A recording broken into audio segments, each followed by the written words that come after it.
Les antipodes.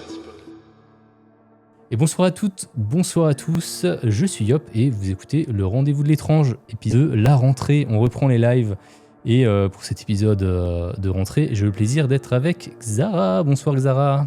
Bonsoir. Bon, comment tu vas Xara? Ça va très bien, c'est la rentrée. Je vis mes meilleurs moments Harry Potter. C'est vrai? Oui, parce que en fait, depuis 2 ans, j'enseigne à l'université. Puis quand je rentre à l'université, je me sens comme toute rafraîchie de la rentrée. Je revis le bonheur de la rentrée maintenant. Ok, mais du Voilà. coup tu regardes pas Harry Potter là?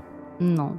Non, Alors Louis, on va regarder je- ça plus tard. Ok, je me disais, est-ce que à chaque rentrée tu regardes Harry Potter pour te remettre dans le mood? Est-ce que tu mets une cape quand tu enseignes avec un chapeau?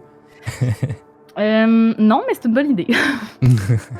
Bon, en tout cas, ça fait super Ouais. plaisir de t'avoir avec moi, d'autant plus que tu nous as préparé un petit sujet.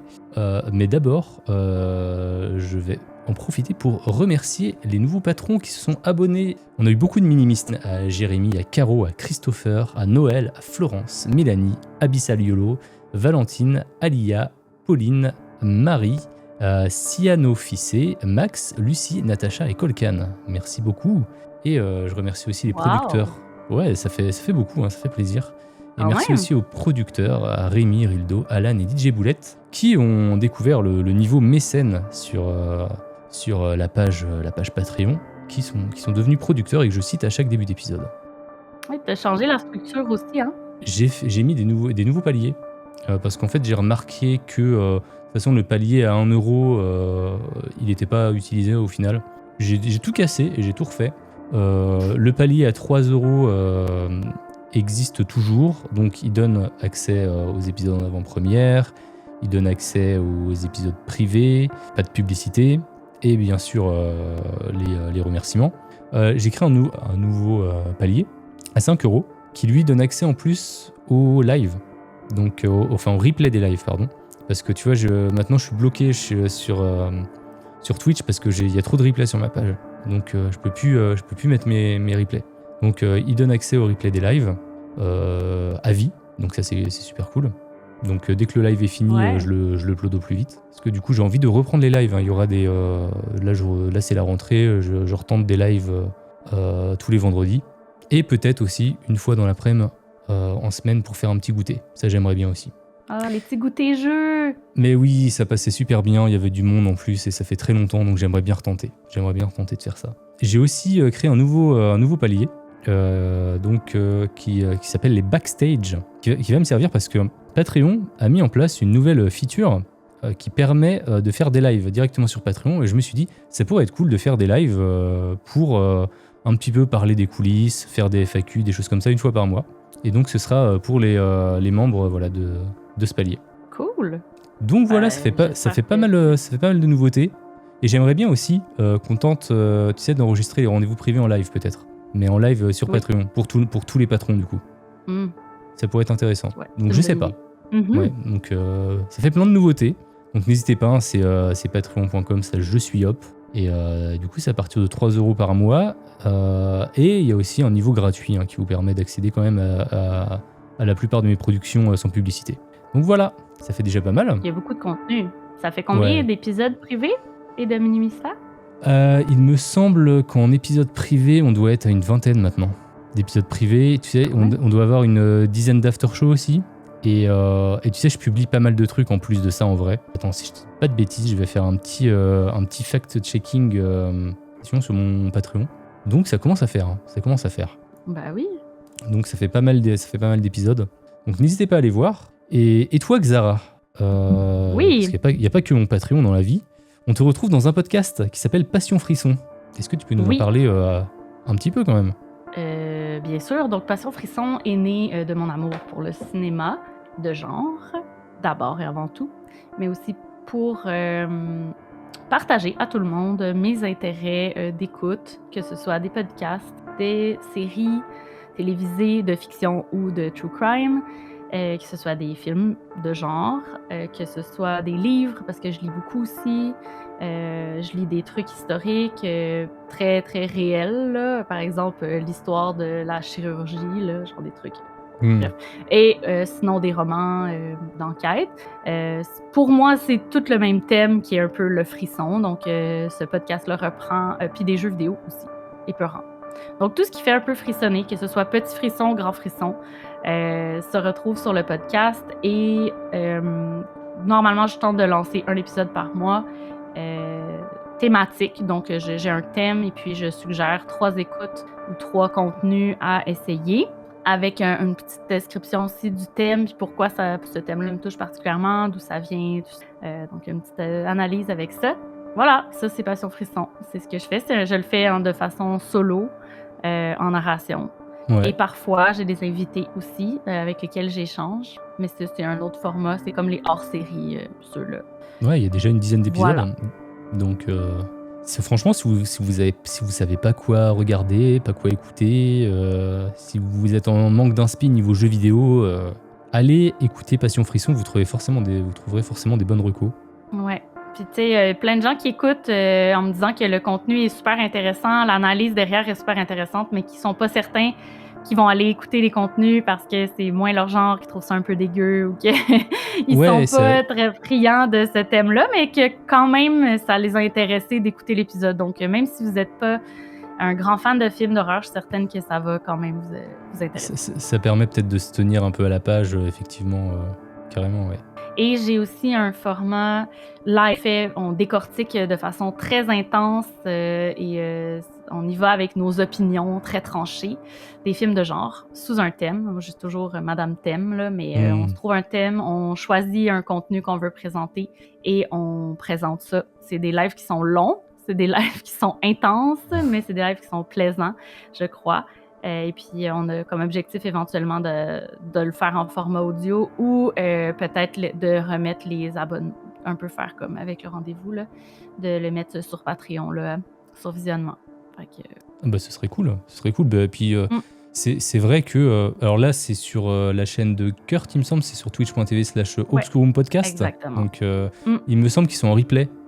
Si vous Ouais. voulez aller Mais les c'est écouter. pas pour la vie, les replays, c'est 30 Oui, jours. Fait que, moi, ils je disparaissent. sais que j'ai appris à ne plus faire confiance à Twitch là depuis que j'ai reçu leur mail comme quoi mon quota, ils avaient instauré un quota du coup et que j'étais complètement au-dessus. Donc ouais, faut bien faire gaffe avec tous les trucs qu'on met sur internet. Faut bien en avoir des copies en vrai quand on est créateur. Ouais, c'est ça. Je pense pas qu'on a les copies vidéo, mais on a les audios, là. Donc, en tout cas, pour les épisodes qui sont déjà faits, on va peut-être pouvoir au moins les mettre en audio, mais pour la suite, on se disait peut-être qu'on allait pouvoir les basculer en YouTube. Ouais, ce serait bien en vrai. Voilà. Ce serait bien. Eh ben très bien. Tu vas nous parler de quoi, Xara, ce soir? Ben, aujourd'hui, j'ai préparé une histoire vraiment mystérieuse qui parle d'une disparition en Colombie-Britannique, au Canada. J'en dirai pas plus pour l'instant parce que j'ai beaucoup de choses à vous dire. Ok, eh ben c'est parti alors. Et chers amis, pour cette rentrée, je vous parle d'un cas qui s'est passé au Canada. Donc, c'est passé dans l'Ouest canadien, donc très très loin de chez moi, mais quand même, c'est thématique. Ça s'intitule l'incident de Pemberton et je vais pouvoir vous en dire plus dans les prochaines minutes. Mais c'est un cas qui a fait énormément jaser, qui est toujours d'actualité. Et comme d'habitude, c'est un cas qui n'est pas résolu. En 2019 est disparu un jeune Canadien de 26 ans nommé Marshall Iwasa. Il est originaire de Lethbridge, en Alberta. Lethbridge, en Alberta, c'est l'image que vous voyez. Donc, c'est mis à part ce pont, il n'y a pas grand-chose à Lethbridge, en Alberta. Par contre, il est beau le pont. Ouais, c'est quand même très cool. J'avais fait des petites recherches sur Lethbridge jusqu'à temps que je me rende compte que c'était absolument pas pertinent l'histoire. Mais à part la suite de l'histoire, si jamais ça intéresse les gens, je vous ferai un petit topo de Lethbridge. Mais bref. Ok. Donc, Marshall Iwasa est originaire de Lethbridge en Alberta. Il a grandi là toute sa vie. Et à 26 ans, il est complètement disparu dans la nature. Il y a plusieurs indices qui demeurent derrière lui, dont la carcasse de son camion enflammé à plus de 12 heures de voiture de son domicile, au pied des montagnes de Pemberton, en Colombie-Britannique. Malgré plusieurs traces et indices qui ont été retrouvés, il n'y en a aucun qui a permis de retrouver Marshall. On ne sait absolument pas ce qui est arrivé au jeune homme. Et je te dirais que le niveau de mystère est encore très, très, très élevé. Moi, je dirais un 4,8 frissons sur 5 de mystère. Pour le contexte, je vais vous parler un petit peu de Marshall Iwasa.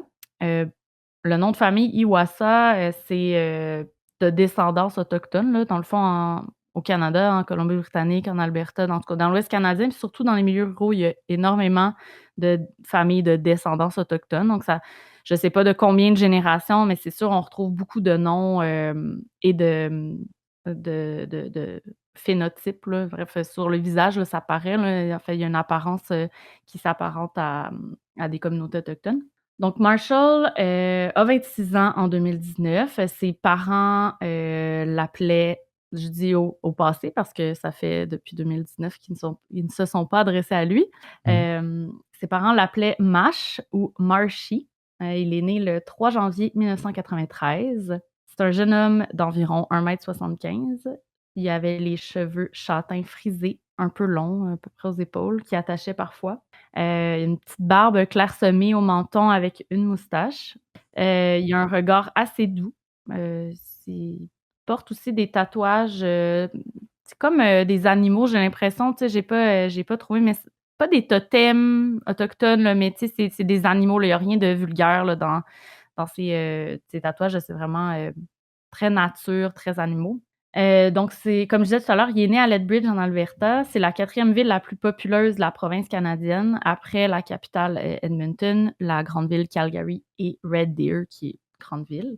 Ça reste que c'est quand même juste 92 000 habitants Ouais. qu'il y a à Lethbridge. Donc, vous comprendrez que, l'Alberta, c'est assez rural, c'est assez agricole, donc c'est beaucoup de grands espaces et quelques villes, et même les plus grandes villes sont pas extrêmement populeuses. Bah, ça reste pas mal quand même, 92 000 habitants. Ben, pour une grande ville, Ah oui, oui. c'est quand même la 4e plus grande ville et la 4e ville la plus populeuse en Alberta, là, ce qui est, Ouais, tu sais, juste d'accord. une immense province, là. On s'entend Mmh. que c'est assez rural, c'est à peu près à 1 heure de la frontière américaine, donc c'est dans le sud de la province et à environ 1 heure ou 2 vers l'est, il y a les montagnes des Rocheuses canadiennes. Donc c'est un environnement très beau, c'est les fameuses montagnes avec l'eau turquoise, là, qu'on voit, c'est dans ce coin-là. La ville de Lethbridge a un tout petit centre-ville. C'est une ancienne région minière, puis qui vit aujourd'hui du commerce local, des toutes petites industries, là. Il y a pas grand-chose qui se passe. C'est une ville qui est assez, lente et pas beaucoup évidemment de crimes. Tout le monde se connaît, puis il y a encore des gens, tu sais, la culture autochtone, bref, de descendance est encore assez là, on le sent. Les parents de Marshall sont divorcés depuis qu'il est bébé. Sa mère se nomme Tammy Johnson et il a une sœur plus âgée qui s'appelle Paige. Tammy a élevé ses enfants seul ou presque et concentre sa vie autour de ses enfants. Ils vont former une famille très, très proche et soudée où il n'y a pas ou très peu de secrets. Donc on voit, j'ai écouté un documentaire là, que je vous partagerai, mais il y a, tu sais, on voit plein de photos, ils ont l'air toujours ensemble, c'est une famille qui est extrêmement soudée, ils disons que le centre de leur vie, c'est eux, là, ce trio.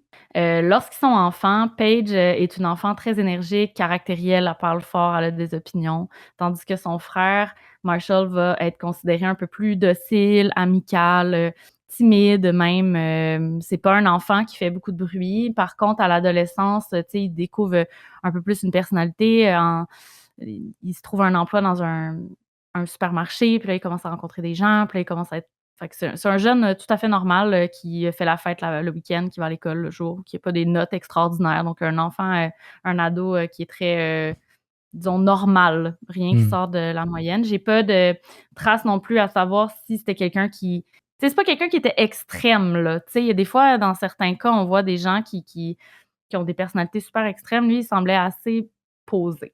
C'est quelqu'un qui adore la nature. Il s'est découvert une passion pour le plein air, la randonnée. C'est sûr que dans un coin comme celui-là, dans l'Ouest canadien, ben, c'est super propice à ça. Aussi, il y a beaucoup de photos de lui, dans ce contexte-là. Un peu plus tard, comme jeune adulte, il va régulièrement visiter sa sœur. Sa sœur Paige se marie avec un homme et déménage à Honolulu, à Hawaï. Donc il va régulièrement OK. là-bas et il fait de la plongée, il y a des grosses randonnées aussi, il y a des volcans. Donc ça correspond tout à fait à ce qu'il aime faire, des randonnées de plusieurs jours. C'est quelqu'un qui est très en forme physiquement, il est athlétique, là, c'est pas, ça paraît, sur les photos. Il est Il a assez d'énergie toujours dehors à ouais, c'est ça. randonner, enfin. OK. Tu sais, le genre de gars là, qu'on voit un peu, qu'on peut imaginer là, tu sais, souvent nu-pieds, en short, pas de chandail, tu sais, les cheveux un peu longs, un peu j'ai pas le goût de dire hippie, mais tu sais, quelqu'un proche de la nature, Ouais, puis tu sais, carrément, ouais. qui c'est vraiment pas si important de quoi il a l'air, là. C'est vraiment, tu sais ça, un peu, tu sais, type plein air, là, short kaki, Ouais, vie un peu simple en vrai. c'est ça. C'est tout ce qu'on entend de lui puis qu'on voit de lui, c'est un peu ça. Il y a aussi un intérêt, qui s'affine pour tout ce qui est technologie, informatique, et il fait qu'il y a une bonne balance dans sa vie entre, tu sais, un peu geek et plein air extérieur. Donc, une fois, l'école secondaire terminée, il s'inscrit pas à des études, il décide plutôt d'aller travailler. C'est, quelqu'un de plus concret, je dirais. Puis comme il est en forme, il se dit: «Bon, je vais aller travailler, physiquement». C'est sûr que dans l'Ouest canadien, il y a énormément d'emplois, en lien avec la foresterie, par exemple, avec les pipelines. Donc c'est des emplois pas nécessairement qualifiés, mais qui demandent quand même une grande force physique. D'ailleurs, il y a plein de gens, du Québec et des autres provinces qui déménagent dans l'Ouest canadien pour travailler là parce que les compagnies, c'est des multinationales, ils payent extrêmement bien. Puis je pense que pour un jeune qui est en forme, ça peut être une bonne opportunité de faire une passe d'argent. Donc, il va notamment travailler en montage de lignes électriques et pour des compagnies de pipeline. Mais il va rapidement se rendre compte au bout de quelques années que c'est extrêmement demandant physiquement, puis qu'il n'y a plus d'énergie après pour faire ses activités. Donc, il se dit, ouais, c'est pas super viable comme projet. Ouais, puis tu beau être en forme physiquement, c'est peut-être aussi le genre de métier qui t'abîme, quoi. Ah oui, définitivement. Puis il a dû se dire: «Je peux pas faire ça jusqu'à la fin de ma vie, là, c'est trop, exigeant physiquement». Puis je pense que c'est un peu ce que les gens font. Ils vont travailler un moment, puis ensuite ils arrêtent, puis ils font autre chose. Donc il s'est inscrit, à l'Institut technique, d'Alberta à Calgary, pour, devenir, technicien en support informatique et programmation. C'est environ à 2 heures au nord de son domicile de Lethbridge. Donc, Lethbridge, est là, Calgary est au nord. Donc dans le fond, il déménage à Calgary et il place, une partie de ses choses en entreposage, parce qu'il s'est pris un petit appartement. Puis dans le fond, sa mère, elle, elle a un nouveau, je veux dire, elle a vidé là, les chambres de sa sœur puis de lui là, pour, faire de l'espace. Donc le 17 novembre 2019, Marshall va emprunter la route de Calgary vers Lethbridge, donc c'est la route vers le sud, pour aller voir sa mère et récupérer quelques effets, dont il avait besoin dans son unité de storage. À 10h30, et là, j'embarque dans la chronologie parce que, Ouais, le contexte mène à ça. Donc à 10h30 du matin, le 17 novembre 2019, Tammy va voir son fils arriver dans son camion 4x4 GMC bleu. Elle a des problèmes avec son ordinateur, puis, son fils lui avait dit qu'il allait l'aider à arranger ça. Donc, c'est pour ça qu'il a fait la route pour aller aider sa mère, puis c'est là qu'il lui a expliqué qu'en même temps, il devait récupérer des effets dans, l'entrepôt. Donc il va arranger son truc, ils vont discuter de façon amicale, joviale, il semble pas avoir quoi que ce soit qui embête Marshall. Ils ont une conversation, normale, il y a pas de point de friction ou quoi que ce soit. tout va bien, Vers journée midi, il normale. va prendre ouais, journée normale, vers midi, il prend le volant de son véhicule, quitte la maison et c'est la dernière fois que sa mère va le voir. OK. Personne d'autre qui l'a revu, dans son entourage suite à ça. On sait qu'il est allé récupérer des objets dans son entrepôt qui est situé à environ 15 minutes de la maison de sa mère, puis plus rien. En fait, l'enquête a révélé que le code d'accès de l'entrepôt avait été tenté à plusieurs reprises, entre 11h le soir et 6h le lendemain matin, donc entre le 17 et le 18 novembre. Le code a finalement réussi à ouvrir la porte autour de 6h30 le lendemain matin et a été réutilisé à nouveau pour quitter à 8h30. Par contre, il y a pas de vidéo qui montre que C'est ce que c'était j'ai lui. c'est ce que j'allais te demander. Donc les effets qui ont disparu, ce sont bien les siens, OK? Mais, on va voir pourquoi tout à l'heure, il y a pas de vidéo. Donc c'est pour ça que je dis quand on sait qu'il est allé à l'entrepôt, on sait que quelqu'un est allé à l'entrepôt. On sait pas si c'est lui. Oui, parce que lui, normalement, il a pas à se tromper en faisant le code, quoi. Non. Puis en fait, ce que sa sœur explique dans le documentaire, c'est que, l'entrepôt ça faisait quand même quelques années qu'il y avait du stock dedans. Avant, c'était un entrepôt qui était 24 heures sur 24 accessible et ça a été racheté puis ça a été comme changé. Donc sa sœur se dit peut-être qu'il a oublié que c'était plus 24 heures, donc il se présente là-bas, c'est comme un gros grillage pour rentrer dans en fait, pour vous expliquer, là, c'est comme un peu, des garages avec plusieurs portes de garage. C'est comme un gros bâtiment, Ouais. un genre de gros entrepôt avec plusieurs portes. C'est extérieur, là, ça donne... T'es à l'extérieur, pas à l'intérieur d'un bâtiment. Donc, Ouais. il y a l'enceinte où il y a plusieurs bâtiments avec des portes. C'est là où il fallait rentrer le code d'accès et sa sœur semble dire que, selon elle, il avait oublié que c'était plus 24 heures et que les codes d'accès, probablement, qui n'étaient pas valides tout le temps. Ah oui, d'accord. OK, donc, dans le fond, il aurait probablement essayé de rentrer à des heures où c'était pas accessible. Et en fait, ce qu'elle se rend compte, c'est il a essayé peut-être une vingtaine de fois durant la nuit. Ça veut dire qu'il y avait quelque chose d'assez urgent ou de pressant ou il est pas retourné dormir chez sa mère pour retourner le lendemain, là. Ouais, puis il a appelé Il est personne, a resté dans priori. son auto, là. Non, c'est ça, ce qui est quand même, un peu inquiétant. Oui, Puis comparativement à d'autres cas, c'est qu'on est en 2019, là, il y a un téléphone cellulaire, là. ouais, c'est ça. Et puis il est qu'à 15 minutes en voiture de chez sa mère, quoi, a priori. Exactement. Ça fait un peu bizarre. Mais bref, à ce stade-ci, c'est l'info qu'on a. On est encore le lendemain de la dernière fois où tout le monde l'a vu. 6 jours plus tard, donc le 23 novembre, il y a des randonneurs qui vont trouver un camion sous une fine couche de neige proche de... C'est des montagnes, mais c'est extrêmement éloigné, là. On est vraiment dans le sauvage, là, OK? C'est des randonneurs qui font du off-trail. C'est pas des sentiers, c'est pas aménagé, il y a pas de centre de visiteurs, c'est vraiment extrêmement loin et en regardant de plus près, ils vont se rendre compte que la voiture, elle est complètement détruite. En fait, ils se rendent compte assez rapidement que la voiture a brûlé. Non pas brûlé, là, mais même carbonisé, là. Si tu peux montrer les photos. L'état de la voiture, vraiment, elle a brûlé longtemps et à très haute température. Donc, à la base, ce camion-là était bleu. Ça veut dire Ah que oui. la peinture a brûlé, les pneus ont explosé, la vitre a éclaté, l'intérieur, les bancs ont brûlé au complet. Il y a une autre photo où ce qu'on voit l'intérieur aussi du camion. Donc, il n'y a plus rien, là. Tout ce qui était Ouais. en plastique a fondu. Regardez l'intérieur, là. C'est un feu extrêmement chaud et d'une durée très longue qui va générer ça. C'est, quelque chose de, Euh, voulu, quoi. C'est et ce qui est bizarre, ben, ouais. c'est qu'on est au milieu d'une forêt, là. On est vraiment loin de tout. C'est inaccessible, OK, en Mmh. voiture, habituellement, là. Oui, mais je veux dire, Donc, ça a bien dû être accessible d'une manière ou d'une autre parce qu'il a quand même réussi ouais, à mais rouler lui, il a jusqu'à un là. camion, donc c'est Ouais. un 4x4. Donc, les 4x4, en fait, la petite route pour se rendre là et un peu plus loin, c'est vraiment, ça prend un 4x4 puis ça prend une voiture qui est haute parce qu'il y a à un certain point, il y a plus de sentier, là. Vraiment littéralement dans la forêt avec ton camion. Fait que lui, il pouvait accéder, mais c'est pas connu comme étant des sentiers où tu vas en 4x4 nécessairement non Ouais. plus. L'auto est vraiment au milieu de nulle part, là. Donc c'est ça, il est carbonisé à l'intérieur comme à l'extérieur. On trouve, proche du véhicule une boîte en carton avec des effets personnels qui sont complètement éparpillés, et qui sont pas brûlés. Donc c'est les effets qui ont été probablement retirés avant que le véhicule prenne feu. Il y a des vêtements, il y a des cartes d'identité, il y a des outils de travail, il y a un téléphone portable qui est complètement éclaté, la vitre est éclatée et un ordinateur portable aussi qui est tout brisé, notamment parmi les choses qui ont été retrouvées et ça c'est d'ailleurs ça qui a permis d'identifier, que c'était son camion, que c'était, ses effets. Oui, parce qu'au final, on peut pas identifier grand-chose, avec une carcasse comme ça, quoi.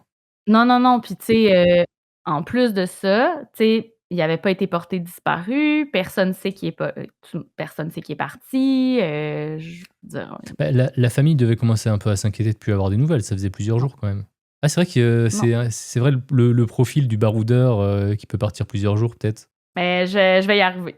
Mmh, OK. Là, le lieu où le camion a été trouvé, c'est pas anodin. Que tu l'as dit, c'est pas accessible, mais d'abord, c'est à peu près 1000 kilomètres de Lethbridge, Ah oui, OK. OK? Le dernier endroit où il a été vu vivant, c'est minimum 13 heures de route continue, OK? Possiblement plus parce qu'on est au mois de novembre, il y a de la neige, il peut y avoir des conditions qui sont difficiles. C'est des sentiers qui sont difficiles à trouver parce que le GPS, il pogne pas là-bas. C'est un peu à l'abandon, c'est pas bien entretenu, puis c'est vraiment pas un endroit touristique non plus. Dans le fond, les seuls qui y vont, c'est des, tu sais, des petits motorisés 4x4 là, des petits, Mmh. des petits, on appelle ça des 4 roues, là, ici, là, je sais pas comment vous appelez ça, là, mais ça prend pas nécessairement de permis de conduire spécial, là, mais c'est comme Ah, des petits je véhicules vois récréatifs, là. je vois ce que tu veux dire. J'ai le mot sur le bout. Des quads. On appelle ça des quads. Ouais, un quad, exactement. Fait que, tu sais, ça peut ressembler à un side-by-side ou Mmh. autre, là. C'est vraiment ce type de véhicule-là qui va dans ces types de sentiers-là et non pas une voiture, là, tu sais, même de type camion. C'est très rare. Sauf que, tu sais, il y a quand même des gens qui, par loisir, vont se promener en quad dans ces sentiers-là.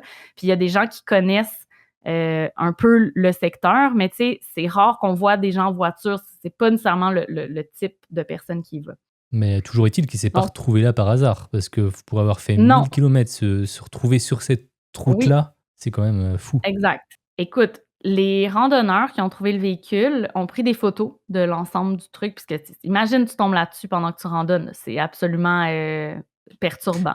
Bah, tu vois, si je tombais là-dessus, moi, pendant que je randonnais, moi, je serais en train de me dire: «Mais ça se trouve, ça fait des 10 ans qu'elle est là», tu vois, vu son état? Ouais, mais les vêtements laissaient Oui, croire que c'était oui, relativement, c récent. Puis la c'est neige, il y avait vrai, juste une ouais, couche sur le et véhicule. j'ai l'impression Donc qu'il y a plein il y a des cendres partout, donc effectivement, de loin, tu ouais, te dis: «Mais c'est une carcasse qui est là depuis des années», mais dès que tu t'approches, tu remarques que c'est pas normal, quoi, effectivement. ouais. Puis tu sais, ils l'ont pas dit si c'était encore chaud ou s'il y avait encore quoi que ce soit, mais ça Mmh, fait juste 6 jours. Tu sais, un véhicule qui a brûlé à ce point-là, ça se peut qu'il ait brûlé longtemps, là. ouais. Hem, Fait que bref, ça, on sait pas trop. Mais il était pas capable de communiquer avec les secours parce qu'il y avait pas de téléphone GPS. De toute façon, le téléphone GPS, il pognait à moitié. Donc il a fallu qu'ils attendent de revenir à la civilisation un autre 24 heures avant de pouvoir aviser la police de Pemberton de leur découverte. Puis on se demande vraiment depuis quand le camion était là. Est-ce qu'il était là depuis la veille, depuis 6 jours, depuis il manque comme un morceau de temps là, ici, heu, entre le moment où, il a disparu puis le moment où on a retrouvé l'auto. Et puis c'était Ça vachement va dangereux prendre quand même de faire ah un oui, feu en pleine forêt. ouais, faut pas faire ça, là. Quoique Mmh. l'hiver, c'est sûr que c'est pas le moment où le risque de feu de forêt est le plus élevé, mais quand même. Donc ça va prendre 3 autres jours pour que la famille soit avisée qu'ils ont découvert le camion parce que le temps, le 23, dans le fond, c'est là où les randonneurs ont trouvé. Ils sont revenus le 24, puis le temps que les secours se rendent, parce que c'est compliqué de se rendre Ah bah, là-bas, oui, là, oui. puis qu'ils retrouvent l'endroit exact, ça a pris encore une autre journée. Donc ça a pris à peu près 48 heures avant que la police se rende, suite Et à puis la qui découverte. oui, puis, une fois que tu as découvert la carcasse, tu sais pas encore à qui elle appartient, quoi. Mais il y avait des pièces d'identité qui étaient pas brûlées. Donc, Mmh. là, ils ont pu faire des recherches. Ils ont OK. trouvé, la dans le fond, Marshall était où? Ça reste que c'est un Canadien, donc je pense que c'est un peu plus simple de trouver dans les registres, les coordonnées. Ils ont décidé d'appeler sa sœur. Donc, la première chose qu'ils ont fait, c'est qu'ils ont appelé sa sœur Paige. Elle va recevoir l'appel alors qu'elle est au travail à Honolulu. Ça donne que la mère Tammy était en vacances à Honolulu aussi. Donc toute la famille était là-bas. C'est d'ailleurs pour la raison pour laquelle ils se sont pas inquiétés, Oui, oui, ils parce que étaient, tout le monde était à ouais, Honolulu. ils étaient en vacances, ils profitaient de leur Hem, vie. ben, en même temps, tout le monde est Mmh. là-bas. Lui, il est ici, ça veut pas dire qu'ils vont se parler tous les jours. Puis je veux dire, Bah, effectivement, il était un peu exactement. bohème, puis, tout ça, tout ça. Donc, ils s'inquiétaient pas. Au début, la famille s'inquiète pas trop. Ils pensent que Marshall s'est peut-être fait voler son camion. Tu sais, des fois, il dit, ben, je sais pas, il s'est peut-être trouvé une job. Tu sais, c'est ça. Marshall, des fois, il se trouvait des petits jobs d'un week-end, tu sais: «Ah, viens m'aider à transporter tel truc». Il prenait son camion, il allait là-bas, puis il déplaçait des affaires. Sa sœur, sa mère se sont dit: «OK, il s'est fait prendre, son camion». Eux autres, pour eux, la possibilité qu'il soit rendu à Pemberton est nulle. C'est Ouais, complètement il avait rien à farfelu. faire là-bas. Non. Ils disent: «On connaît personne en Colombie-Britannique». Enfin, elles s'inquiétaient pas plus que ça, mais elles ont quand même dû essayer de l'appeler, quoi. Ouais, en fait, ils ont commencé à avoir un doute quand, il y avait pas de nouvelles, puis ils ont commencé à Mmh. appeler, tu sais, ils étaient pas juste les 3 là, ils étaient super proches, apparemment de, il y avait une cousine aussi, donc la fille de la sœur de la mère, qui était Attends, super proche, la fille de la sœur de la puis mère. ouais, la mère, c'est sa cousine, dans le fond. Ah oui, oui, oui, je vois, je vois, je vois. Elle est dans le documentaire, puis elle parle, fait que, tu sais, on se rend compte que, tu sais, il y avait c'était pas juste sa sœur puis sa mère, il y avait quand même une grosse famille puis tout ça, puis personne n'a entendu parler de lui, puis ses amis non plus. Là, il commence à être inquiet pour vrai parce que c'est pas vraiment son genre. C'est pas tu sais, oui, c'est quelqu'un qui est un peu bohème, mais en même temps, il est en contact avec tout le monde tout le temps. Tu sais, on est en 2019, les gens sont connectés. Je veux dire, il y a rien sur son Instagram, il y a rien sur son Facebook, il y a pas de message sur son WhatsApp, il y a rien. Mort complètement de toutes ses activités. Fait que là, il commence à se dire ouais, mais si s'était fait voler son camion, il nous l'aurait dit, il nous aurait appelé. C'est quand même un gros événement, il se serait passé quelque chose. S'il était dans le trouble, il nous aurait appelé, il y aurait quelque chose. Là, c'est le silence, en fait, qui les inquiète le plus. Donc, ils en viennent à la conclusion qu'il a bel et bien disparu. Ça prend pas longtemps, là, je vous rassure. Et ils vont faire porter Marshall disparu le 1er décembre auprès de la police de Lethbridge et de Calgary. Parce que, dans le fond, comme ils résident à Calgary pour le moment, ils n'ont pas le choix de donner le mandat à la police de Calgary. Mais comme la dernière place où il a été vu, c'est à Lethbridge, ben là, les deux vont commencer à collaborer et ils vont aussi collaborer avec la police de Pemberton. Donc, il y a 3 corps de police différents qui font cette enquête-là. Donc, on s'attend déjà à ce que ça soit pas super simple. C'est ce que j'allais dire. C'est ce que j'allais dire. Quand ils sont trop à travailler dessus, ça se renvoie la balle. Puis il y a des polices régionales, puis il y a des polices municipales, puis il y a des polices provinciales. Et là, tous ces corps de police-là, souvent, on le sait dans les enquêtes, ils veulent... C'est une affaire de juridiction ou tu sais, des fois de capacité aussi. La police n'est pas habituée. Tu sais, la police de Lethbridge, je suis pas certaine qu'elle est habituée nécessairement à les cas de disparition. Ben quoi que tu sais, on le sait, dans l'Ouest canadien, tu en as parlé toi-même, les cas de disparition de personnes autochtones, il y en a. Fait que je sais pas à quel point ils sont habitués de dealer avec ça, mais pour eux, la police de Lethbridge, la police de Calgary, pour eux, c'est suspect, mais ce n'est pas criminel. La police de Pemberton, pour eux, c'est la même chose. C'est suspect, mais c'est pas criminel au moment où on se parle. Donc, ils traitent vraiment l'enquête sous forme de « on va trouver Marshall ». Okay? Donc, on reste dans une disparition avec des indices qui portent à croire que il est quelque part autour, là, un accident ou quelque chose comme ça. Fait que c'est sûr que ça a été difficile de déterminer ce qui s'est passé pour la police. Déjà, d'abord, à dire à qui appartenait le camion. Est-ce que c'était vraiment le camion de Marshall? T'sais, ils ont travaillé vraiment à tâtons parce que, comme j'ai dit plus tôt, le camion était complètement carbonisé, détruit par les flammes. Il n'y a plus aucune trace qui permet d'identifier si même Marshall était au volant.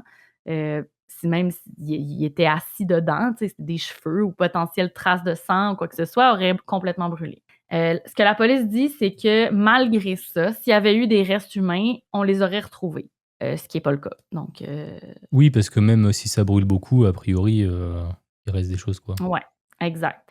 Outre les items qui ont été retrouvés autour du camion, soit le téléphone, les cartes d'identité, le laptop, il manque quand même des éléments importants qui n'ont pas été retrouvés ou du moins qui n'étaient pas à l'extérieur du véhicule. Impossible de savoir s'il était à l'intérieur du véhicule parce que dans l'état où il est, ou si Marshall les a sur lui, ou s'ils sont ailleurs. Donc, il manque le portefeuille, il manque les clés. Les clés n'auraient pas brûlé. On est sûr que c'était pas dans le véhicule. Et de façon très étrange, le téléphone qui était brisé, qui était proche du véhicule, n'était pas son téléphone. Parce que lui, il avait un Samsung Galaxy S6 et ce n'était pas ce téléphone-là qui était proche de la voiture. Il y avait aussi un sac à dos en partant de chez sa mère dans lequel il y aurait eu potentiellement au moins des attaches en métal pour la fermeture éclair.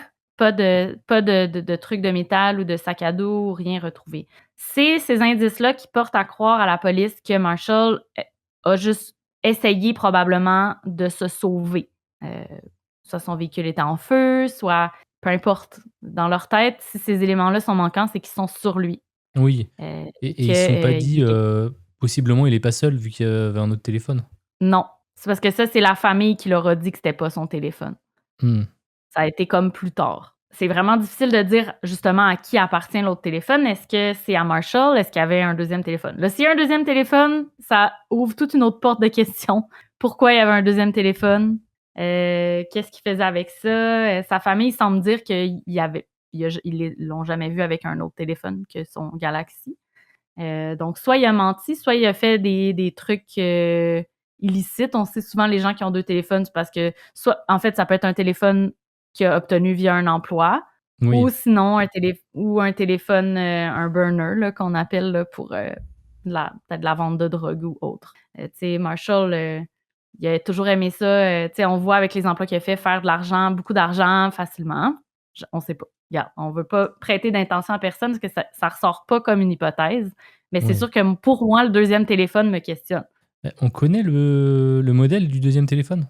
Mm-mm. Pour voir si justement c'est un petit téléphone tout pourri ou pas, quoi. C'était un Ok. téléphone intelligent, mais ils disent pas la Ok. marque. Tu sais, je pense que c'est encore une enquête en cours, fait que je pense qu'il y a des choses peut-être qui sont pas C'est vrai que c'est pas divulguées. si vieux. C'est pas si vieux. Ça a Non, que 6 ans. Cette affaire a 6 ans, quoi. ouais, Donc, exact. Fait que là, je vais me lancer un peu dans l'enquête, puis les circonstances louches, puis les choses qui concordent pas, OK?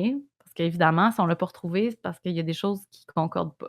Donc, comme je disais tantôt, pour la police de Pemberton, les circonstances pointent vers, quelque chose de suspect, mais pas nécessairement de criminel. Là, en lisant plus d'affaires, c'est pas clair. Il y a des articles qui disent que la police de Pemberton savait que c'était une agression, mais c'est des articles en anglais, puis des fois, je me demande si le mot, eux autres, ils disent, foul play, là. Tu sais, dans le fond, c'est comme le mot. Pour moi, foul play, ça veut juste dire qu'il y a eu comme des agressions. Tu sais, dans le fond, il s'est fait agresser, mais ça veut pas dire nécessairement qu'il est mort. Tu sais, hmm. il y a eu des gestes qui ont été portés, qui portent, qui atteignent l'intégrité de Marshall. Ça veut pas dire pour eux que l'incendie était criminel, mais qu'il y a eu peut-être des indices qui ont mené à croire qu'il s'est passé des choses pas nettes, que c'était pas juste Marshall qui quitte, puis bon, que le véhicule prend feu. Donc les autres sont arrivés sur place le 25 novembre, soit 2 jours après la découverte des randonneurs. Certaines personnes pourraient penser que le feu est criminel parce que la scène est extrêmement violente. Quand on voit la scène, c'est comme tu te rends bien compte que le feu était vraiment immense. Oui. Mais c'est pas ce qui est officiellement mis dans le rapport. Dans le rapport, ça dit que c'est suspect, élément suspect, mais pas de preuves qui suggèrent parce qu'il y a pas de preuves concrètes qui suggèrent qu'il y a eu un élément criminel. Donc, ils ont pas mis ça dans le rapport. Par contre, plus tard, il y a un enquêteur privé qui est spécialisé en incendie criminel qui, lui, va valider l'hypothèse que c'était 100 un incendie criminel. Puis, je vais vous donner tous les indices tantôt pour ça. Dans le fond, ils vont chercher la zone durant 5 jours, donc ils vont quitter la zone, ils vont revenir, quitter la zone, revenir. À un moment donné, ils se rendent compte qu'entre les photos des randonneurs puis les photos qu'eux autres ont pris, il y a des choses qui ont bougé. Ah oui? Donc il y a des éléments qui sont pas au même endroit qu'ils étaient. Là, on n'oublie pas, c'est une scène qui est dans le fond, une fois qu'ils sont arrivés, ils ont cordé la scène, là, tu sais, non, il y a plus rien qui est censé de bouger jusqu'à temps qu'on prenne les pièces à conviction. Oui, mais entre les randonneurs et eux, il y a eu le temps qu'ils alertent la police et tout. Il y a eu quoi? Tu me disais qu'il y avait eu pas mal d'heures. Au final, il y avait une journée, je crois. Mais c'est super loin, là. Tu sais, il y a Oui. jamais personne qui va là. Mais peut-être, mais effectivement. Sauf que là, ce qu'ils se disent, eux autres, c'est: «Ah, il y a Marshall est pas loin» ou s'il y a quelqu'un qui a agressé Marshall, il est encore dans le coin. Ok. Ils tentent de brouiller les pistes ou je sais pas quoi quand on quitte le périmètre. Eux autres, pour eux, ça implique qu'il y a d'autres personnes d'impliquées puis qui sont proches. C'est ça un peu la tangente de l'enquête, là. Fait qu'ils vont aller chercher des chiens, puis pendant 5 jours, ils vont ratisser le périmètre à la recherche de Marshall ou d'indices qui peuvent déterminer où ce qui est rendu. Ils ont dû cesser les recherches parce qu'il y a eu il y avait des alertes de température extrême hivernale et donc ça veut dire, pas ouragan, mais tu sais, vent fort, poudrerie, Oui. vision, en fait, le problème, c'est pas nécessairement ça, c'est le fait que ça sera plus accessible. Le lieu va devenir complètement, les sentiers vont être couverts de neige, la bourrasque, puis même retrouver l'endroit sans GPS, Ouais, ça va c'est devenir ça. très compliqué. Puis Donc ils ont dû arrêter. ça devient dangereux aussi, peut-être. Ça devient extrêmement dangereux même pour les équipes de secours, fait qu'ils ont décidé Hmm. d'arrêter ça. De plus, il y a à peu près ça de neige qui est tombée dans les jours qui ont suivi. Donc, quand ils sont retournés sur la scène de crime par la suite, tout avait été enseveli. Puis la famille a dû, se résoudre à dire: «Ben là, s'il y avait quoi que ce soit à prélever, c'est fini, là». C'est complètement recouvert, la scène est souillée, tu sais, contaminée, là, de d'autres choses. Donc malheureusement, il y a pas pu avoir plus de choses qui ont été faites sur la scène, là. À partir de là, c'était fini. Ils ont rien trouvé en 5 jours. Pas le moindre indice en dehors du petit périmètre qu'ils avaient fait. Donc pas Ok. d'odeur, pas de rien. Donc ce qui suggère que Marshall est pas sorti de l'auto ou n'était pas là, Oui. OK? Parce que les chiens pisteurs, ils le sentent, ils sont capables de Ouais, suivre c'est une ça. trace, là, puis il y avait rien, là. Il y a aucune trace de lui, Ça quoi. augure pas très bien. Non, Mmh. ça augure pas super bien. Concernant l'unité de storage, le temps que l'enquête arrive à Calgary et à Lethbridge, parce que ça a comme fait par déboulement, Ouais, c'est ça a ça. été confié à Calgary, mais après ça, c'est eux qui ont appelé Lethbridge. Ça a pris plusieurs jours. C'est la famille qui a dû, aller récupérer les bandes parce que, bon, c'est confidentiel et tout ça. Malheureusement, c'était conservé juste 7 jours, les bandes, de vidéo Ah, donc il y et avait donc bien des ils ont pas pu caméras. avoir les bandes vidéo. Eh oui, En fait, j'ai c'est, l'impression que c'est toujours le problème, avec les affaires où il y a des caméras. C'est, soit, il y a un bug, soit elles sont pas allumées, soit elles sont pas conservées assez longtemps. Mais j'ai l'impression que les caméras, elles servent très, très rarement, hein. ou c'est juste dans les cas où finalement c'est pas résolu, ben, c'est parce qu'il nous manque un bout d'info que dans le fond les caméras marchaient pas. Sinon peut-être Mmh. ça aurait permis de faire avancer l'enquête assez pour pas que ça soit un cas irrésolu. C'est que nous on parle juste de cas irrésolus. Fait que Ouais, c'est bah sûr oui, que souvent il c'est y a des vrai. caméras en jeu là. C'est vrai C'est qu'effectivement, quand tu, te focuses sur les cas irrésolus, a priori, oui. ouais. Ça se peut que dans le fond on dise: «Ah, il y avait pas de caméra» ou «Ah, il marchait pas» ou «Ah, il était pas connecté» ou tu sais, en tout cas, ça revient Et un jour, souvent en fait. faudra qu'on fasse un épisode avec quelques cas, où les caméras ont servi, quitte à ce qu'ils se soient résolus. Voilà, histoire de Oui, des cas résolus.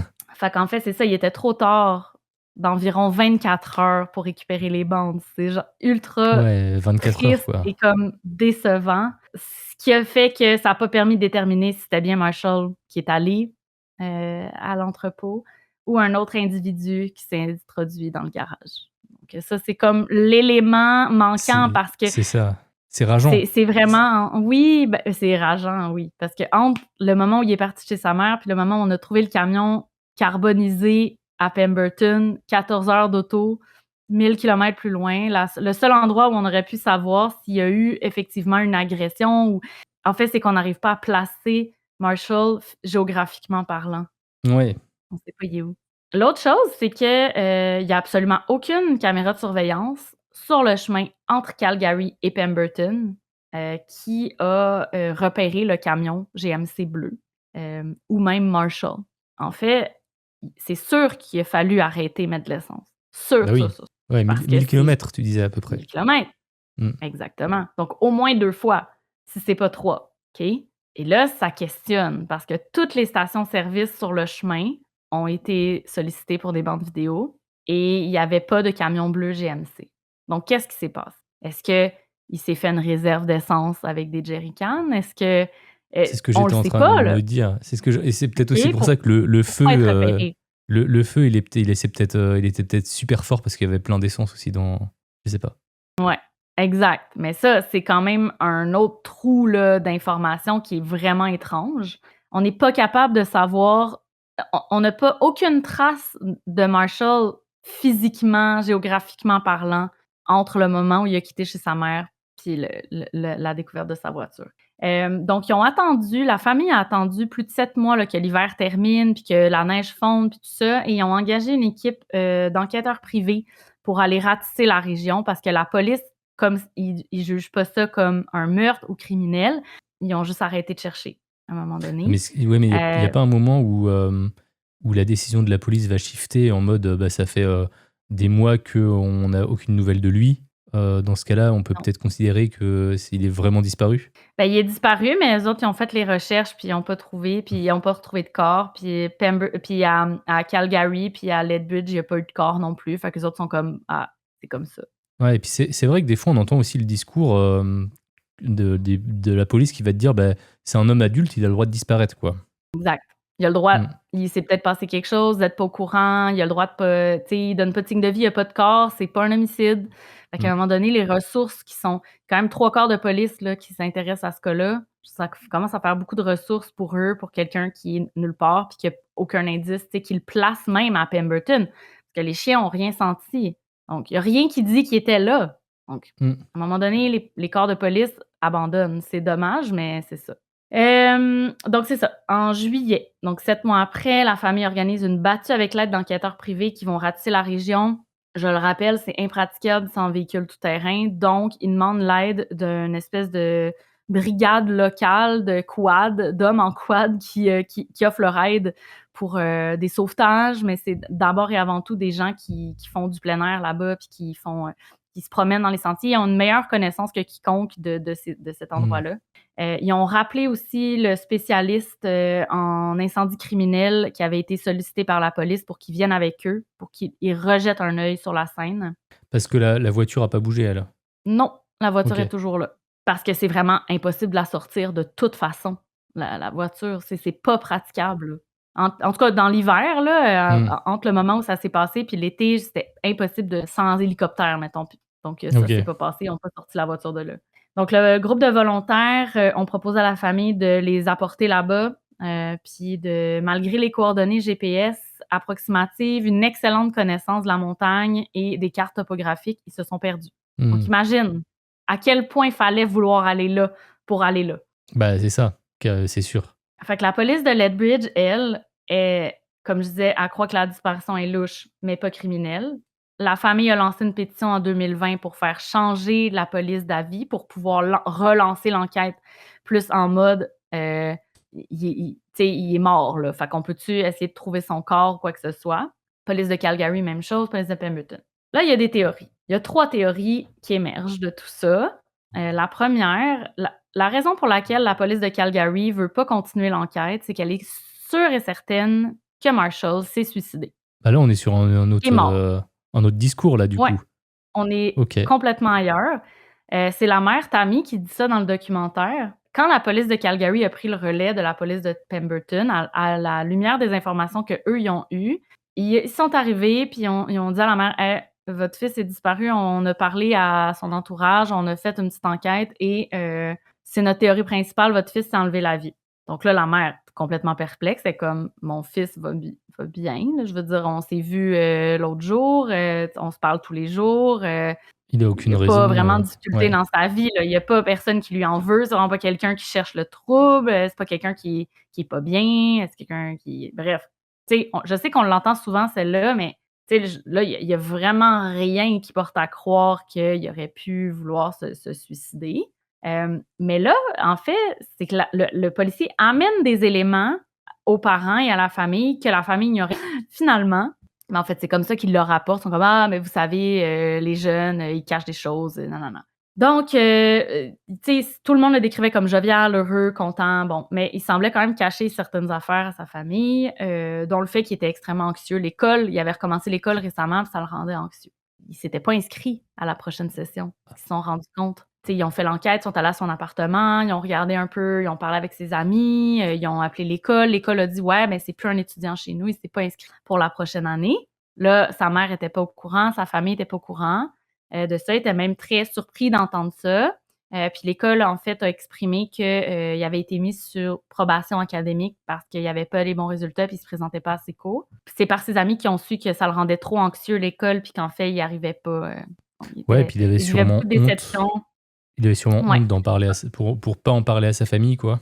Ouais, sentiment d'échec puis tout ça, Mmh. puis tu sais, l'anxiété, la dépression, ça peut être très lié là et ça se pourrait qu'il commençait à un peu dégringoler. Il y aurait eu des propos, un peu inquiétants là, malgré une attitude somme toute normale auprès de ses proches.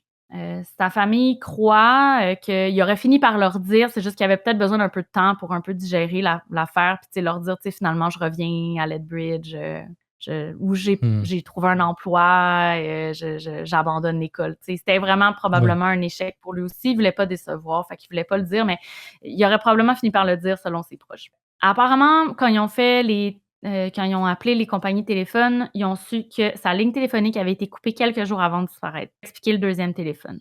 Il Mmh. aurait probablement pris une ligne avec un autre, fournisseur téléphonique, mais ça, c'est inquiétant parce que ça veut dire qu'il voulait pas être joint. Oui, mais a priori, si tu coupes ta ligne, tu peux garder ton téléphone et mettre ta nouvelle carte SIM sur l'ancien.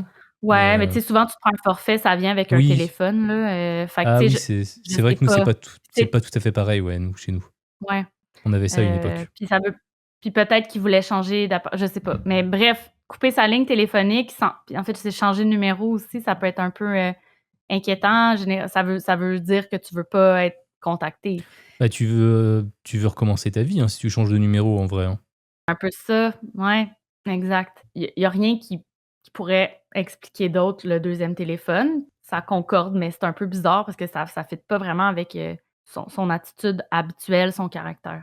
Donc, tu sais, la famille, va vraiment nier l'hypothèse du suicide, là. Pour eux, c'est une voie facile. Les 3/4 de police s'entendent pas, puis ils se disent, ben, ça leur donne une excuse pour pas mettre de ressources sur la recherche de notre fils. Bah ouais, c'est ça. Tu sais, il y a d'autres indices en leur faveur à la famille. Il aurait renouvelé sa prescription de médicaments, il prenait des médicaments, il a renouvelé sa prescription juste avant de partir. Si tu veux aller te suicider, tu renouvelles pas tes médicaments. Et si tu veux aller te suicider, tu pars pas à 1000 kilomètres de là où tu habites, quoi. Non, c'est ça. Ça aussi, ça a été soulevé dans le documentaire, tu sais, qu'il aurait pu se suicider n'importe où, mais en même temps, on le sait, on l'a vu dans des cas de suicide au Japon, par exemple, les gens, ils veulent pas ils disparaissent, tu sais, dans le fond des bois parce qu'ils veulent pas que les gens les trouvent, puis il y a un peu une espèce de comme un chat blessé, là, ils vont se cacher pour mourir, là. Fait que, tu sais, on le sait pas comment qu'il pense, là, Marshall, mais effectivement, il aurait peut-être pas voulu aller aussi loin pour faire ça, là. Ouais, j'ai l'impression qu'en fait, c'est quand même une région assez paumée pour trouver un coin paumé avant ce coin-là, quoi. Ouais, oui, ben, c'est extrêmement loin, là, c'est la province à côté, là, c'est comme Mmh. 1000 kilomètres de chez toi, ça se rend-tu ailleurs dans un autre pays? Bah, nous, oui, en France, Ouais. Si tu vas à bah, 1000 ça nous kilomètres vers mmh, l'est, là, tu es plus en France, là. mmh. Ouais, ouais. Tu sais, fait que c'est loin, là, c'est très, Mmh. très loin, là. Pourquoi tu ferais ça pour ça? Mais bon, ça, c'est quelque chose qu'on sait pas, mais bref, la famille est vraiment pas convaincue de la thèse du suicide. Puis tu sais, si c'est volontaire, pourquoi avoir choisi Pemberton? C'est ultra loin, c'est impossible de retrouver. Tu sais, il devait se dire si c'est ça, il devait se dire: «Personne va jamais me retrouver», puis je veux dire, mais ma famille va penser. Ça implique qu'il serait mort dans l'auto, probablement, parce qu'ils ont pas retrouvé de corps, puis ni d'odeur, donc il serait décédé à l'intérieur du véhicule. C'est assez illogique tu sais, sachant sa personnalité, la presse puis le spécialiste, l'enquêteur semble dire que ce genre de personnalité-là, très, très, très, très proche avec un gros cercle social, aurait sûrement laissé un indice à sa famille, aurait pas décidé de se sauver comme ça, puis aurait au moins rédigé une lettre de suicide là, avant de passer à Mmh. l'acte. Hem Parce que ça aurait été plus par détresse que par, vengeance, quoi que ce soit, donc il aurait sûrement voulu expliquer pourquoi, c'est ce Ouais, que les, il serait peut-être pas parti comme ça, hein. Enfin, ouais, en tout cas, il c'est aurait pas laissé logique, des indications. Ouais, ouais, je pense, ouais, je pense. exact. Fait que ça, c'est la première théorie, qui est pas la plus plausible selon moi. La Ouais. deuxième théorie, c'est l'enquêteur en incendie criminel qui l'apporte, c'est que c'est un incendie criminel. C'est que ce sont des actes criminels qui ont été portés envers, Marshall et son véhicule, soit pour tuer Marshall ou soit pour commettre un vol qui a mal viré. Ce qu'il dit, le gars, il s'appelle Mike Hoffman, c'est que le 1er motif pour lequel on voudrait brûler un véhicule, habituellement, c'est pourquoi, selon toi? Pour cacher des preuves. Tout C'est ce qui ça, est pour empreinte. effacer Mmh. l'entièreté des preuves. Exact. Éviter de trouver des traces, des indices, détruire du sang. Donc pour lui, un incendie comme ça, c'est ça le but de l'incendie, clairement. Il y a d'autres indices aussi quand il est retourné, là, dans le fond, avec la famille en juillet, il a tout réinspecté et là, on apprend des choses vraiment folles parce que ça a pas bougé, OK? Premièrement, il constate que le fond du véhicule, la carcasse là, dans le fond, sous les tapis, tu sais, c'est en métal. Tu sais, c'est Ouais. vraiment la carcasse, là. On comprend, là, il y a plus rien qui de combustible qui a pas cramé, là. Le fond du véhicule est recouvert d'une épaisse couche de cendres. Ouais. Donc, lui, il dit: «Ils ont pas vidé le véhicule. Ils ont pas analysé les cendres. Ils savent pas s'il y a un corps ici ou pas. Et Ils ont rien touché». tu crois pas qu'il resterait des ossements ou des choses comme ça? Non, je pense pas. C'est un feu Parce que trop selon ouais, ça aurait là, tu sais, c'est rare d'habitude dans tous les cas où il y a du feu, on dit: «Ah, les os, ça brûle pas», mais dans ce cas-là, il dit: «Avec l'état du véhicule, je pense que à cette température-là et probablement que ça l'a brûlé très longtemps, les os seraient pulvérisés et on pourrait voir qu'il y a de l'ADN dans la cendre». ouais. Fait que selon lui, heu, il y a là, en fait, c'est que ça a été contaminé entre-temps, fait que c'est plus bon, mais sur le coup, si ça avait été fait, il aurait pu voir s'il y avait, des quoi que ce soit là-dedans. Ça permet pas non plus en fait, en ne retirant pas la couche de cendre, ça veut dire qu'ils ont pas inspecté la carcasse comme il faut. Ils auraient pas pu voir à ce moment-là s'il y avait pas des balles qui auraient été tirées, s'il y aurait pas eu des débris de quelque chose à l'intérieur des cendres. D'ailleurs, ils ont retrouvé un Zippo dans les cendres. qui n'avait pas été récupéré par la police à la première fois. Il était complètement brûlé, là, le Zippo, donc c'est sûr qu'il a brûlé avec le véhicule. Mais là, on a quelque chose, on le sait qu'on a quelque chose qui déclenche un feu. C'est le premier indice qui démontre, OK, il y avait un briquet. Il y a quelque chose qui a starté le feu, quand même. C'est quand même fou. oui, donc ça, on est bien sur un incendie criminel, enfin criminel ou au moins Ouais, oui. voulu quoi. Par contre, Ouais, oui. effectivement, cette histoire de cendres, surtout que s'il y avait des choses à cacher, enfin je veux dire, et quelqu'un aurait pu revenir, aurait eu le temps de revenir au niveau de Ouais. la voiture et puis récupérer par exemple, je sais pas moi, des douilles ou des choses comme ça ou Ouais, le briquet, s'il l'avait trouvé. oui. Donc, le briquet Zippo, il était vraiment en piètre état, il était tout défait, mais ils l'ont quand même amené pour se faire tester. Ça n'a pas été concluant. Évidemment, il était contaminé lui aussi. Bah, ça Il faisait a des été là mois du trop coup longtemps, là. ouais, Mais oui, OK. ça l'a rouillé, ça a eu le temps, tu sais, le métal qui restait a eu le temps d'oxyder, là, ça a enlevé toute possibilité de déterminer quoi que ce soit. Il était proche du siège conducteur et selon la famille, tu sais, un Zippo, c'est pas comme un briquet en plastique que tu prends à la station-service, là. Un Zippo, Oui, souvent, les gens le font graver, c'est un beau briquet, un mmh, briquet de «meilleure qualité» entre guillemets, et la famille semble dire que, tu sais, Marshall, il fumait pas, là, il y avait pas un Zippo, là. ouais, il Tu avait sais, aucune raison d'en dans le avoir sens un. que tu as pas un Zippo si tu fumes de temps en temps un joint avec des amis ou quoi que ce soit, là. C'était pas comme une de ses possessions, le Zippo. C'était pas à lui, Ouais. le Zippo. OK? Fait que c'est un peu ça, c'est bizarre. Bah, après tu disais qu'il aimait bien l'outdoor, donc tu sais peut-être, il a du Mmh. matos pour, être plusieurs jours dehors. Tu te dis peut-être, Ouais, hein? ça se peut. Tu as raison. Mais comment dire? Si c'est comme un couteau suisse ou un couteau, tu sais, je veux dire, les gens savent, tu sais, c'est quelque chose que tu gardes longtemps. Peut-être qu'il était neuf, là, aussi, je sais pas trop, mais bref, sa famille semble dire qu'il y avait jamais eu de Zippo, ou de l'intérêt pour un Zippo. Ouais, Après, mais ben, sa c'est ça. sa famille savait pas tout a priori quand même, hein. Il avait quel âge déjà? Non, 26 ans. Ouais, 26 ans, tu sais pas toutes les C'est quand même quelque possessions, chose tout que enfin, tu sais pas tout, mais tu sais, en même temps, tu sais, j'ai jamais eu ça dans ma vie, un Zippo, là, même quand je fumais, là. Fait que, tu sais, je veux dire, tu le sais quand quelqu'un a, tu sais, je sais pas, mais semble que pour des gens très, très proches, tu sais ce que la personne a. Mais en même temps, je dis, il peut l'avoir acheté plus tard ou mmh, sur le chemin ou peu importe quoi.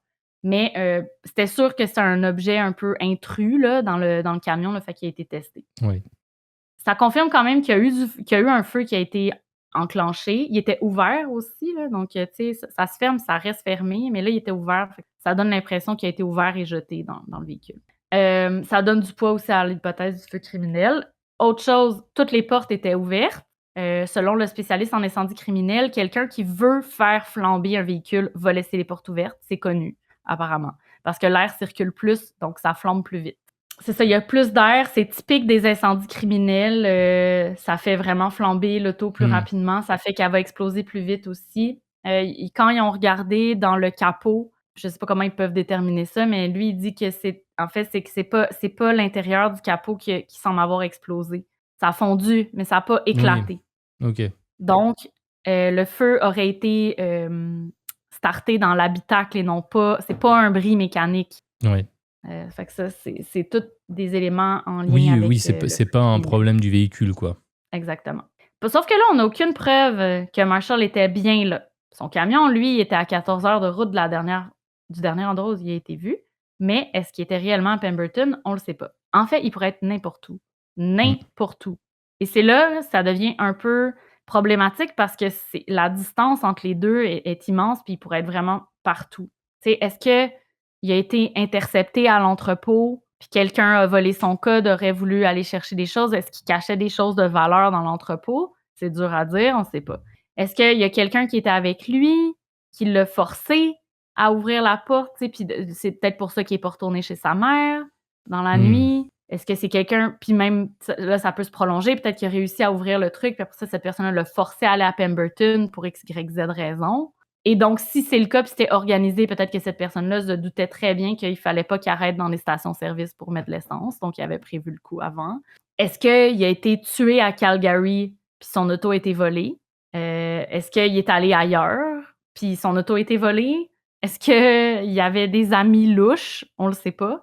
Fait que bref, il y a tellement de questions, en fait, tu sais, oui, il y a le véhicule, mais en fait, quand on s'y ramène, on n'est même pas sûr qu'il était là, Marshall. Ouais, c'est ça. Et c'est pas sûr que Fait que c'était lui, effectivement. non, fait que c'est ça qui rend le tout vraiment difficile à saisir, puis qui rend difficile, de continuer l'enquête avec des pistes réalistes parce que tant qu'il y a pas de corps ou quoi que ce soit, on a absolument aucune idée il est où. La troisième hypothèse qui est semi-crédible, bon, on sait pas, c'est qu'il aurait disparu volontairement pour changer de vie.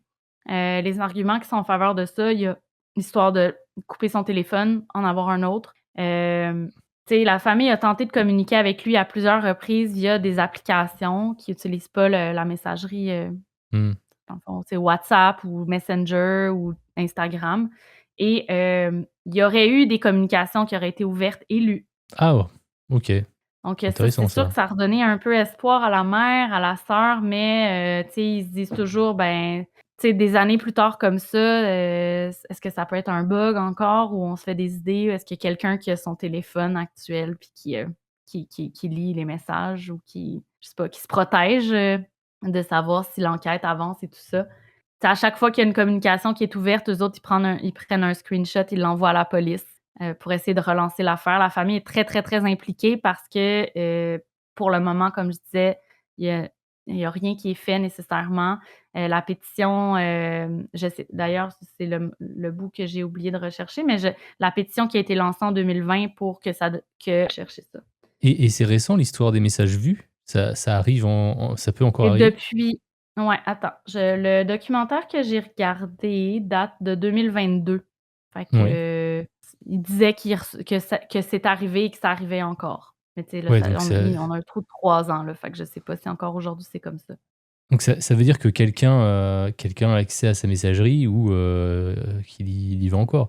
OK, Ça là, pourrait être ouais, OK, il est encore intéressant, vivant. ouais, et ça veut dire que dans les serveurs, quelque part de Facebook ou enfin, il y a sa localisation, quoi.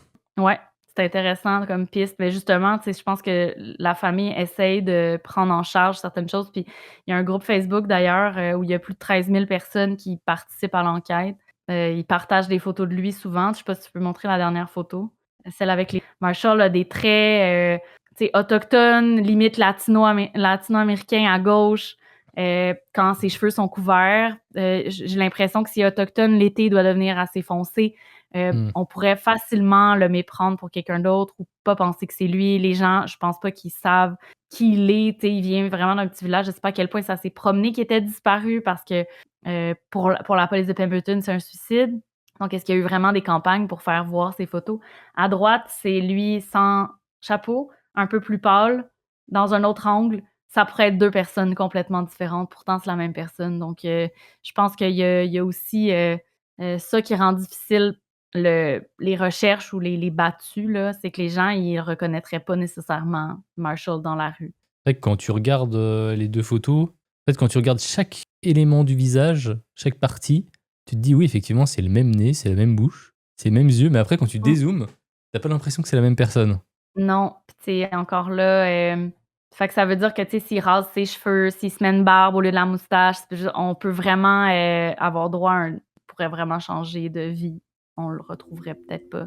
Fait qu'il y a ça, tu sais, la famille est pas super optimiste par rapport à la piste du fait qu'ils voient les messages ou pas. Ils ont l'impression que c'est des bugs de l'application, tu sais, ils ont pas l'impression que c'est réellement lui, là. Je pense que pour eux, il est décédé, là, malheureusement, là, soit criminellement ou probablement criminellement. Puis ce qui est dommage avec, l'hypothèse, de l'incendie criminel, c'est que c'est l'hypothèse la plus floue parce qu'on sait pas, il s'est fait Mmh. tuer où?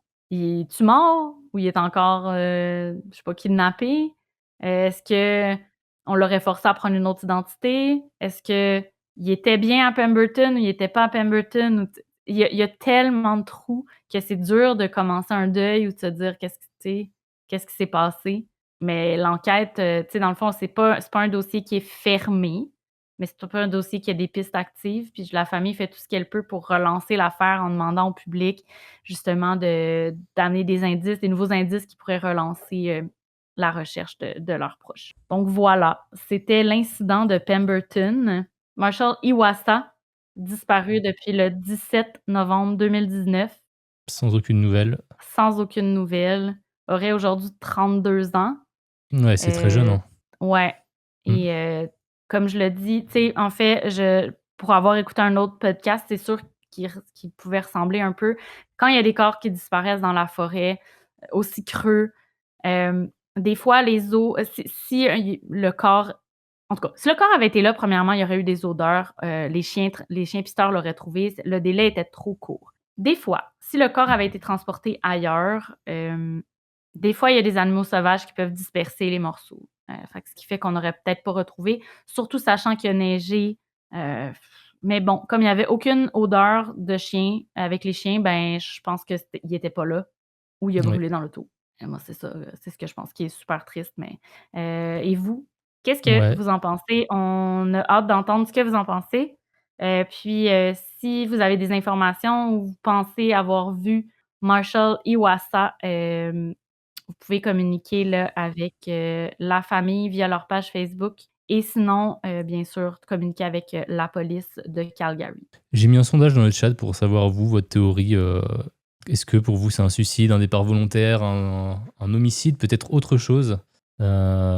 C'est compliqué, hein, Ouais, c'est de compliqué. vraiment savoir. En fait, c'est. Moi, je pense qu'il y a une volonté de départ, peut-être à un moment donné, avec le téléphone, le fait de rechercher à. Comment dire, tu sais, la storage box, là. Ouais, Vouloir absolument y aller la nuit, là. Enfin, pour moi, il y avait une envie, tu vois, il y avait quelque chose, tu vois, d'inhabituel. ouais. Et tu vois, à l'école, il avait raté son année, il s'était pas inscrit à la suivante. Tu vois, il est quand même, je pense qu'il y avait une sorte de détresse émotionnelle. Il y avait quelque chose, tu vois, il y avait quelque chose qui allait pas, en tout cas, je pense. Il y avait Et quelque chose d'anormal qui était pas dans ouais. le courant de sa vie ordinaire, mais jusqu'à quel point ça l'affectait, c'est là que c'est très dur de savoir. Après, voilà, est-ce qu'il a commencé il voulait partir? Est-ce qu'il a fait une mauvaise rencontre sur le chemin? Est-ce que c'est assez compliqué, ouais.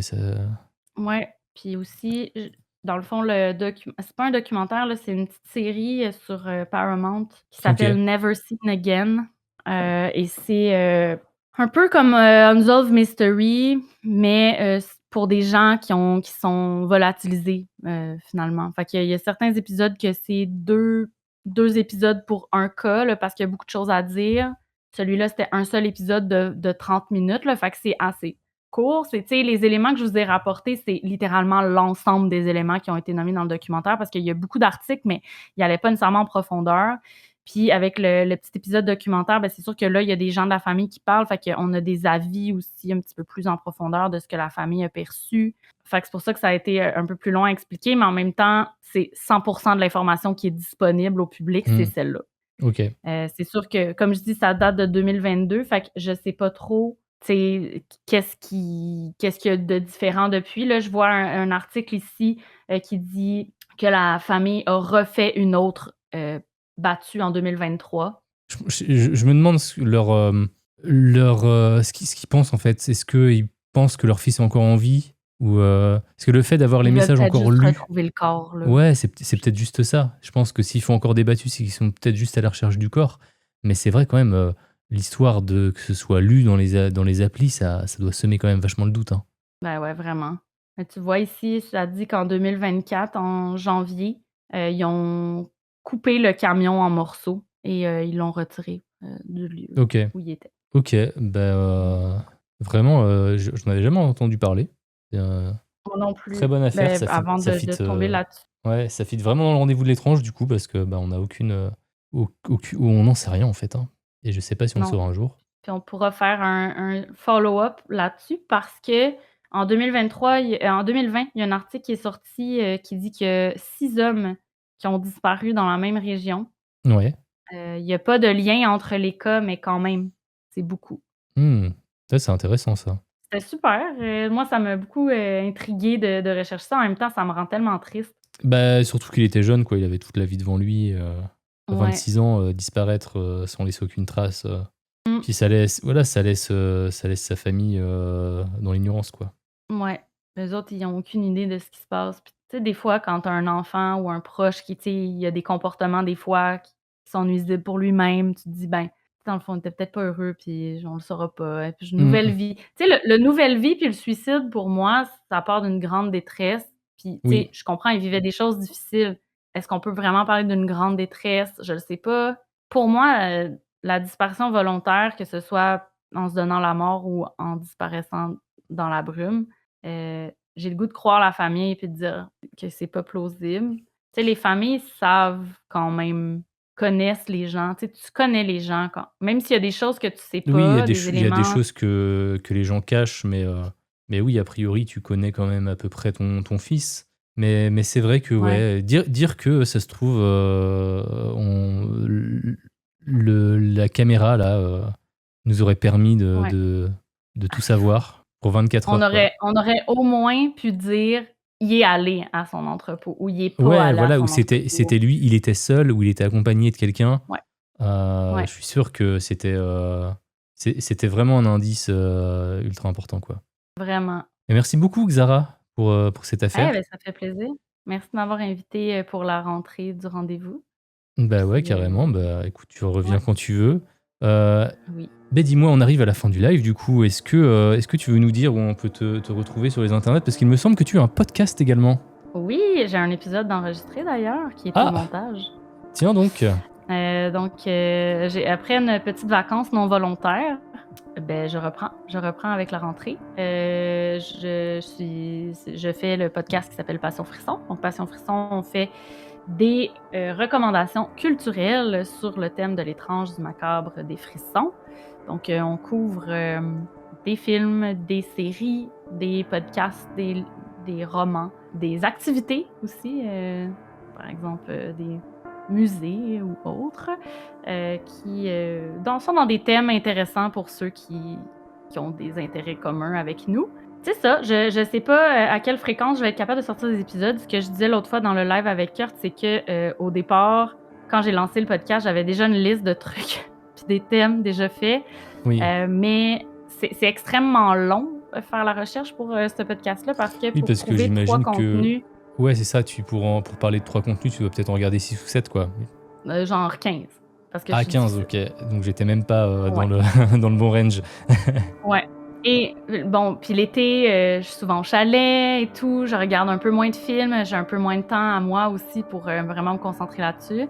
Mais, tu sais, en faisant des affaires aussi, je tombe sur d'autres trucs. Fait que là, tu sais, par exemple, la série, dont je viens de parler sur Paramount, tu sais, Mmh. ça pourrait faire l'objet de clairement, c'était super bien réalisé, là, ça pourrait faire l'objet d'un épisode. Encore là, des fois, c'est aussi de trouver le bon thème pour accrocher les 3 contenus, heu, Oui, pour c'est que ça ça fasse aussi. une trame logique aussi parce que y a tu sais, dans le podcast, je fais pas que des recommandations culturelles, je fais aussi une petite analyse, sociologique du phénomène, ce qui fait qu'il faut que ça se tienne un minimum, bref, je relance ça.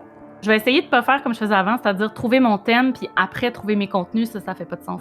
Faut que je regarde plein de trucs, puis après ça, je les mets Et dans des après tu les ouais, catégories. tu ouais, Ouais, limite, en fait, il faudrait qu'à chaque fois que tu regardes un truc, tu dises: «Tiens, ce truc-là, il est cool, il pourrait aller dans ce c'est assez bon. dans» Ouais, ouais.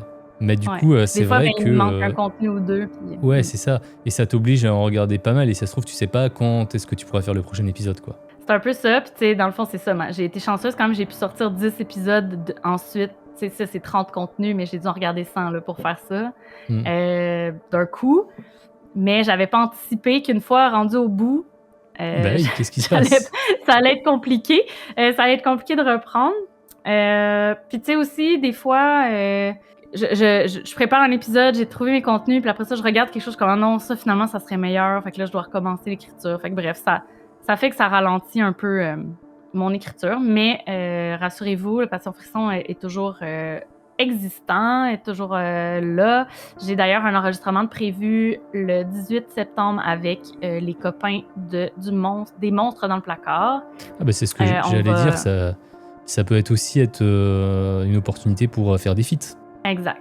Fait Mmh. que ils m'avaient invité dans leur podcast, on en avait parlé, du Analog Horror et là, dans le fond, je les invite pour me parler, des films de monstres. Donc ça va être ça le thème, puisque Trop bien. eux, c'est leur thème principal de leur podcast. Donc on va chacun, ramener un contenu liés au monstre qui nous a marqué là. Donc, je sais pas encore qu'est-ce que je vais choisir. Il y a un nouveau Frankenstein qui est sorti très récemment. Je vais voir si je recommande ça, mais j'ai pas vu des très très bonnes reviews à date, malheureusement. Ok. Sinon, Nosferatu, j'avais adoré, fait que ça se pourrait que je prenne ça. Ok, il y a pas mal de monstres aussi dans les jeux vidéo. C'est vrai. Ouais. Après, je sais pas, il y a rien. C'est vrai que je recommande des jeux des fois. Ouais, ou du Resident Evil, ou je sais pas, en vrai, il y a pas mal de possibilités aussi. Puis on a un live du club vidéo qui est prévu début octobre avec Kurt. Donc le club vidéo, c'est un concept de live. Pour le moment, c'est sous ce format-là qui sont diffusés. Et puis on n'a pas... Le thème, ça va être le body horror cette fois-ci. Donc on va vous amener notre meilleure recommandation de body horror à ne pas écouter en mangeant. On va mettre la date dans le Discord d'avant d'aller dormir, pour ceux qui y sont. Ça tombe pile poil pour mes mois de l'horreur, c'est parfait. Ouais, exactement. Trop bien. Parlant du mois de l'horreur... Ah ben moi j'ai absolument rien de prévu pour le mois de l'horreur. Je pense que je ferai des épisodes classiques partout, parce que j'ai pas mal de travail en ce moment. C'est bon. Ben, Kurt et moi, on avait lancé l'idée sinon de hoster le live d'Halloween cette année de la gang des Antipodes. Pourquoi pas, ouais. Mais à notre saveur, là, c'est-à-dire reco culturel, chacun amène un truc, puis on se partage nos meilleures écoutes. Ah bah moi, reco culturel, ça va, je peux participer, je regarde quelques trucs, ça peut m'aller. Surtout cette saison, moi j'aime bien la saison de l'automne pour regarder des films. Je suis assez friand moi, de regarder des films d'horreur juste plutôt dans cette saison-là. Même si je regarde un peu toute l'année, c'est vraiment le moment où je vais un peu condenser ce que je vais regarder. Ouais, moi c'est un par jour, j'ai un calendrier. Ah, c'est trop bien ça. Du coup, tu t'en refais des anciens aussi, j'imagine. Ben oui, des classiques que j'aime bien regarder, qui se prêtent pas trop. Je regarde pas nécessairement à d'autres moments dans l'année, mais ouais, fait que je pense que je vais faire ça. Ça pourrait être pas mal, un petit calendrier de l'Avent sur Insta, quelque chose comme ça là que tu pourrais faire. Calendrier de l'Avent et le live d'Halloween qui aura lieu avant l'Halloween, parce que l'Halloween c'est le vendredi et je ne serai pas dispo. Je fais un trail. On vous tient au courant, tout le monde? Ouais, de toute façon, faut venir sur Discord. On met tous les lives. T'es aussi sur Insta, Xarapod. Il y a les Antipodes qui relaient généralement sur Insta aussi. Faut suivre les Antipodes. RDV étrange. Tout ça, quoi. Tous les liens seront dans la description. Merci merci à tous d'avoir écouté l'épisode jusqu'au bout. Merci à ceux qui sont restés dans le chat, parce que là, il est minuit. C'est l'heure d'aller se coucher. Donc, merci à vous. C'est l'heure. Et puis on vous fait des bisous, prenez soin de vous, à bientôt. Bye. Allez, bisous, à bientôt.